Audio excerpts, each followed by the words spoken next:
This is Ashton Marcus, and I'm on location at Skylight Theater for the world premiere of The Devil's Wife. Hi, my name is Ashton Marcus. I'm with KUCI 88.9 FM in Irvine, and I'm here with...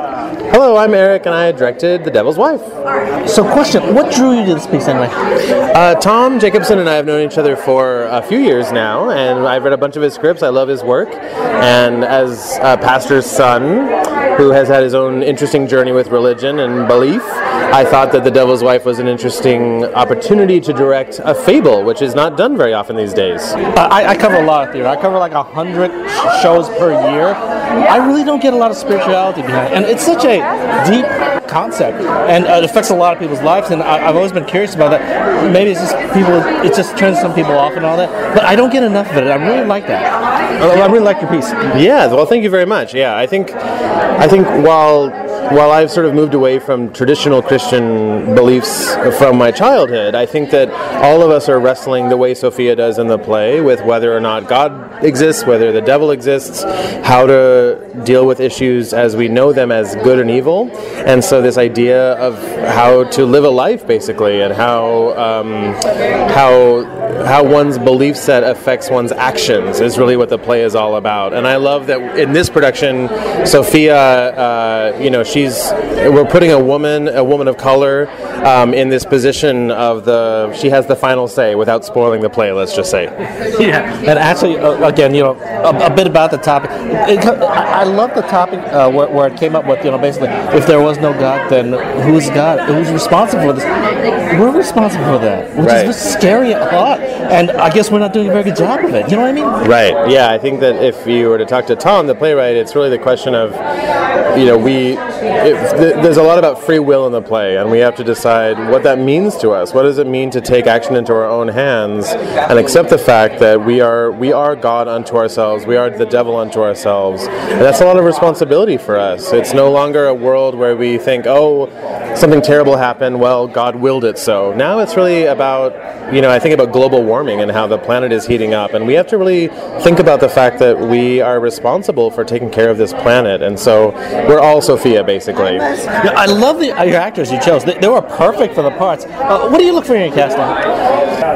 Oh gosh, that's a tough question. Every play is completely different. This was a play that had heightened language, which is not super common right now, especially in Los Angeles. I think there's just a general American trend in theater toward heightened naturalism, and this is a play with heightened language.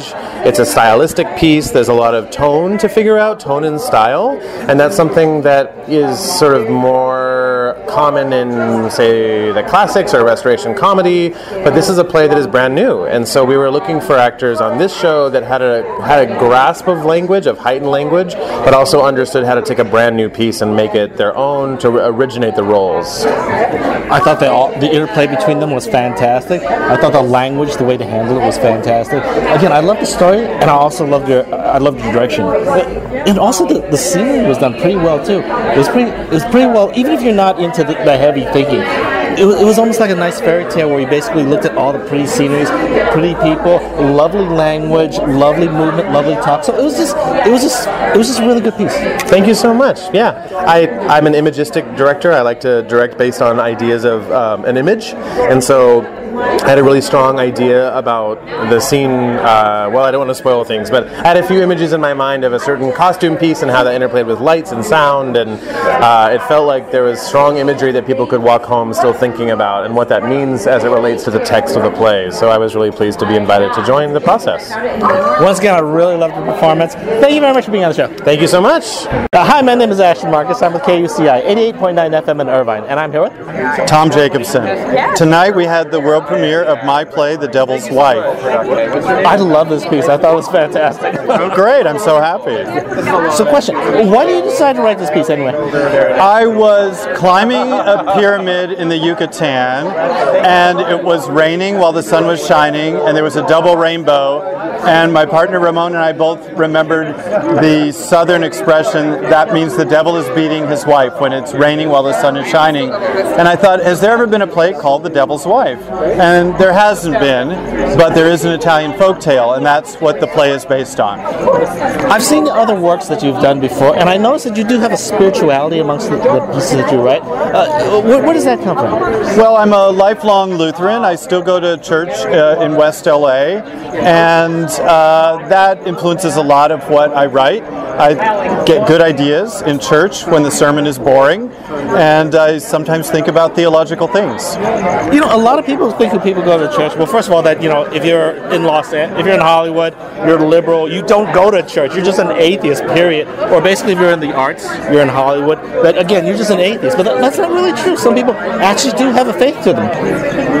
Well, it's very inspirational for me to go to church and be a place where I can think, get ideas, think about big things, and then also relax a little bit and kind of mellow out and take an hour out of my week to think about, well, to think, really, because we don't get a chance to think. We have to do all the time. Yeah, I love the spirituality, because I just don't get a lot of spirituality in theater. They kind of shy away from, like, it's a taboo topic, like politics, even worse than politics, because I've seen a lot of political plays, but it's so, you know, the metaphysics behind it, it's so relevant to your life, that good, bad, what is good, whose responsibility for you know, for the injustice in the world and all that. People just don't think about that. And again, I think they should. And I love pieces like this that actually at least open the debate.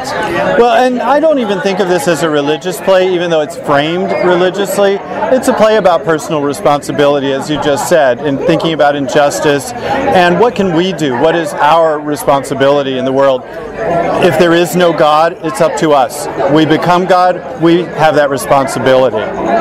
Exactly. That's kind of the moral I got from. Even though, again, you are a spiritual person, you do go to church, but this story didn't say you have to go to church because I believe you go to church. It doesn't say you have to believe in what I believe. It's more like, hey, this is what's going out there.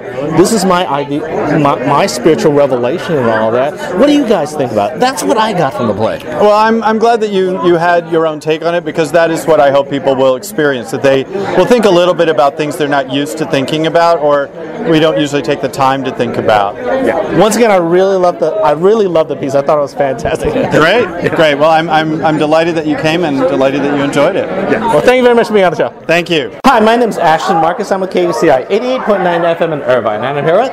My name is Carolyn Zeller, and I play the Devil's Wife. I'm originally from Puerto Rico. I moved to California to go to USC to get my MFA in acting, and I have been an Angelino ever since. So about a decade living here and creating and developing work here in Los Angeles County. Great. And which character did you play again? I played Sophia, the youngest sister of the three, the kind of clever intellectual who then ends up marrying the devil and trying to find her way through this chaos of what she just married into, and she had no idea that she was doing it to begin with. You know, I find that Sophia is probably one of the smartest characters that I've ever had to really encounter, and I find that during the story she is constantly changing. So it's not a character that just settles on the impression of what she thinks she knows, but because she is constantly discovering things, she is having to have all of these micro shifts during this entire learning process in the adventure or the trajectory of this love affair that continuously changes as well, right? So she can love him and hate him at the same time, and yet she's never solid into just thinking one way or just having one idea. It's shifting throughout the entire course of the play. I really love this piece. I thought it was fantastic. Thank you so much. I really appreciate it. We worked hard. We did a lot of good stuff and spent a lot of time really developing and creating together as a unit to make this as cohesive as possible.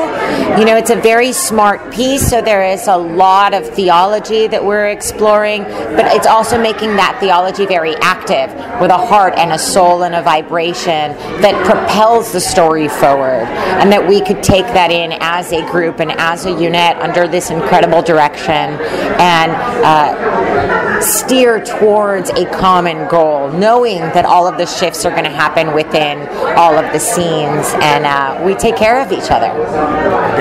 Basically, I don't get enough of this in theater because theater kind of shies away from talking about religion, and this wasn't about religion. It was more about spirituality, more about metaphysics, kind of right and wrong, and just exactly where we are in the universe and all that. So it wasn't really just dogma or something like that. Right. Yeah, and also thought it was very respectful to a lot of people's beliefs. Absolutely, I think that there is always a respectability in. Not always. In this piece in particular, we had this incredible respectability towards this idea of what theology means for every person. And that every person is very different. They have their own belief system that they create. They can either steer more towards one or towards the other. But it doesn't put a judgment that any particular one of them is correct. So we're not having to impose any of these beliefs onto anyone. We're really discovering them in the process of the play, what it means to have faith, what it means to be a person of faith, and how those can shift depending on the knowledge and the growth that you have as a human being, and then really coming into your own. And I find that in a piece like this, what I would really want is that people come in and it allows them to really look in and recommit themselves to their ideology, whatever it is that ideology may be, right? And that we never are propelling any sort of idea that one is right and one is wrong, but it's really left up to the individual, and that each individual person can have this journey for themselves. I remember some old works of, say, like Pilgrim's Progress and all that, in which basically, think about it, almost like fairy tales. They were almost like fairy tales. They really weren't meant to be, taken verbatim, like, that basically hell is a fiery place or something like that. Those works were actually themselves metaphysical, and it was meant to actually express ideas more than anything else. And again, the ideas are they could be debated left and right and all that. And I think this was actually presented well enough that you can actually debate it one way or another, and just reflect upon it in your own personal life. Oh, absolutely. And I think that we had a lot of those self-reflections in the room during our process of making it, because one day you're feeling much more one side, and then the other day you come in and you feel much more towards the other side. So finding the balance of all of those things to actually allow the questions to live for themselves, right? And that the journey takes its own narrative, not a narrative that is imposed by any theological belief that was preset prior to you entering this space and time. But also having a lot of fun with it, right? We introduce a lot of facts and a lot of belief that has come in stories that we have heard from a long, long time ago. And this fable quality is also really important, right? If you think of someone like the Brothers Grimm, we've taken fairy tales that they wrote that were much darker. It was all about a morality, a way in which we can teach right and wrong to a lot of people. And then all of a sudden we created these kind of like happy versions of the Brothers Grimm that aren't really investigating this kind of darker, maybe conflicted underlying movement, where this play actually brings that quality of these older folk tales, fairy tales, that still integrate the dark qualities of things versus the light, and how those play out. It's a dark comedy, but it does have very funny moments, and also a lot of thoughtful moments, and painful moments, and heartfelt moments. So we wanted to really remain true to that style that's a little older, and we don't necessarily see it as much. But as a cast, we definitely wanted to propel that forward. Yeah, well, first of all, I really loved the performance, and actually, I really liked our interview here because your character was very intellectual, and I feel our interview, our talk here was actually a very intellectual. It was very fitting to the character you presented tonight. Oh, thank you. Yeah, I've been having to think about it a lot, and I've also had to just really liberate myself from a lot of my own kind of predisposed ideas to come in to really be able to play this part, because unlike any other parts that you do, you're having to think in the moment, right? It's not about an idea or a quality that comes in prior to you entering the room. I'm going on this journey with the audience, and we are having to do this together. We're thinking at the same time, we're feeling at the same time, we're learning information together at the same time. So as they change, I change, and we kind of we do it for the team. Once again, I really love the performance. I love your performance tonight. Thank you very much. Thank you very much for being on the show. Thank you. Thank you for having me. Hi, my name is Ashton Marcus. I'm with KUCI 88.9 FM in Irvine, and I'm here with... Hi, Everett Wallen. Actually, I'm a member of the Skylight Theater Company here. This is about the 4th production I've done for them, and it's really exciting just to act with a new cast of characters, a new director, but I've worked with Gary Grossman before, and it's a great group. It's a great group. Played Nicholas Mastema, and also a character named Rattel. I don't want to give away too much, but I will say that both of them have maybe similar goals in mind, but they go about very different ways in promoting them. So one is a clever, dashing character, and another is a very elderly, gnomish type fellow. Okay, if my viewers decide to come by and see this piece, what should they expect to see? I would tell them to think of it in sort of the same idea and ilk of a Grimm's fairy tale. If it was on a poster somewhere, I would imagine it in old English letters, almost saying in the same way of "Once Upon a Time" instead saying "The Devil's Wife." So if you like that kind of thing, where there's a moral of the story or a philosophy that makes you think about while watching interesting, sort of exciting fairy-like characters, then this would be the thing for you to see. I love this piece. I loved your performance also in it. I thought you were fantastic. Because I'm the type of person who likes anti-heroes. I kind of like things dark. Sure. So I like people who are complex. I don't like people who are simple and straightforward. Sure. And obviously you played a character that was very complex. Indeed, yeah. He's got a lot of facets to it, like most of us do. And like you're saying, a lot of times those are really interesting people to try to investigate. So he definitely has a lot of dark, but I think there's some light he wants to get out, but he just doesn't know really how to go about it. So it's a fun piece for sure. Also, it's very intellectual. It's very spiritual. Yes. It's metaphysical, and also it has a lot to do with modern day life. In a sense, your decision on things like, say, what's right and what's wrong. Well, this certainly asks about how people go about what they want in life, and it also, what are you willing to give up in order to get something that you want? And how human beings sort of negotiate in that way. And really, what is our best selves? We don't live in a black and white world. We live in a gray world. And I think it promotes that kind of thought and the complexity that every human is, which is gray more than it is any other color.